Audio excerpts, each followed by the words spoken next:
Hello bachcho, let's see this diagram. So the diagram is saying identify the component labeled A, B, C, D and E in the diagram cell membrane below from the list 1 to 8 given along with. तो ये हमें list दे रखी है components की और ये हमारे पास diagram है. हमें इसमें लेबल करना है A को, B, C, D and E को. ठीक है, तो सबसे पहले हम लोग लेबल करते हैं A को.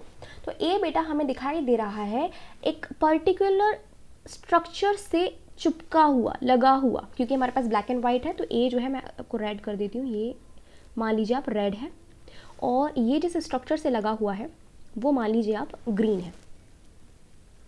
So this is the green structure.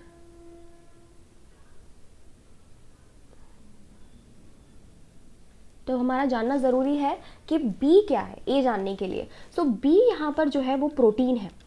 ठीक है, so it's a integral protein. ये प्रोटीन कैसा प्रोटीन है? इंटीग्रल प्रोटीन है ये, इंटीग्रल. बट ये क्या है? सिंगल पास प्रोटीन है, सिंगल पास प्रोटीन.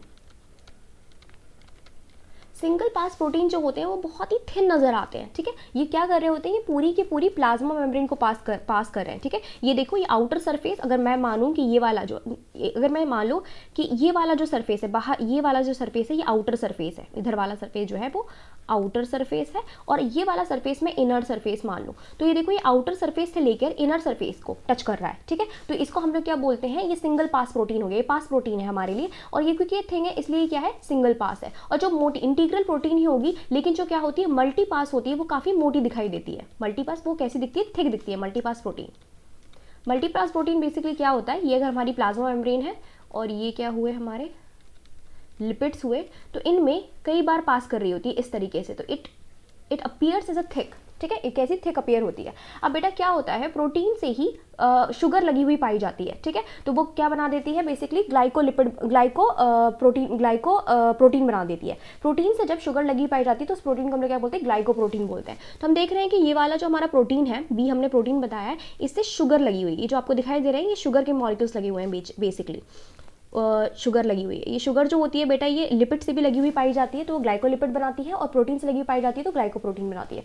तो हमारा ए क्या हो जाएगा? शुगर. तो हम यहाँ लिख देते हैं शुगर. और बी में हम प्रोटीन कर ही चुके हैं. ठीक है, देन हम लोग देख लेते हैं हमारा सी स्ट्रक्चर जो है वो किसका है. ठीक, तो सी में हमें क्या दिखाई दे रहा है भाई? सी जो है वो जिसने एरो दे रखा है, हल्का सा क्लीन कर देती हूँ मैं इस एरो को. एक यहाँ पर और एक यहाँ पर, यहाँ दो जगह पे एरो दे रखे हैं ये. तो ये बेसिकली क्या है? ये लिपिड है, लिपिड की बाइलेयर है. जो हमारी सेल मेम्ब्रेन होती है वो लिपिड एंड प्रोटीन से बनी होती है मेजरली. तो इसमें लिपिड जो होते हैं वो इस तरीके से पाए जाते हैं. ऊपर होता है इनका ग्लिसरॉल का हेड और नीचे जो होती है फैटी एसिड की चेन होती है. फैटी एसिड चेन पाई जा रही होती है, दो चेन होती हैं. ठीक है, तो ये इस तरीके से लगे हुए पाए जा रहे होते हैं. तो ग्लिसरॉल जो होता है इनका ये कैसा होता है? पोलर, यानी कि हाइड्रोफिलिक. और फैटी एसिड की जो चेन होती है वो कैसी होती है? नॉन पोलर, यानी कि हाइड्रोफिलिक. तो ये अंदर की तरफ पाई जाती हैं और जो पोलर हेड है वो बाहर की तरफ, यानी कि ये फ्लूइड को टच कर रहा होता है, चाहे वो एक्स्ट्रा फ्लूइड हो या फिर इंट्रासेलुलर फ्लूइड हो.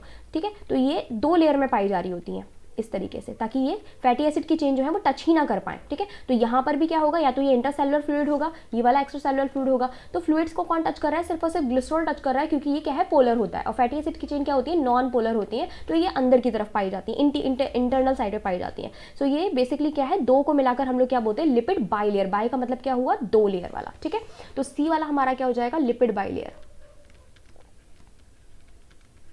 Lipid bilayer.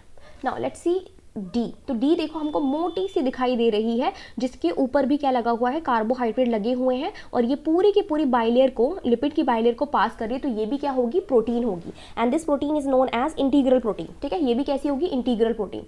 तो मैं इसको इंटीग्रल प्रोटीन के नाम से लिख देती हूँ. ठीक, देन वी हैव ई. तो बेटा ई मैं देख पा रही हूँ किसी को भी, देखो ये टच तो कर नहीं रहा ऊपर से, तो ये किसी को भी इंडिकेट नहीं कर रहा है. तो ये बेसिकली क्या हो जाएगा? साइटोप्लाज्म. जब ये किसी को भी इंडिकेट नहीं कर रहा है तो ये क्या है? साइटोप्लाज्म.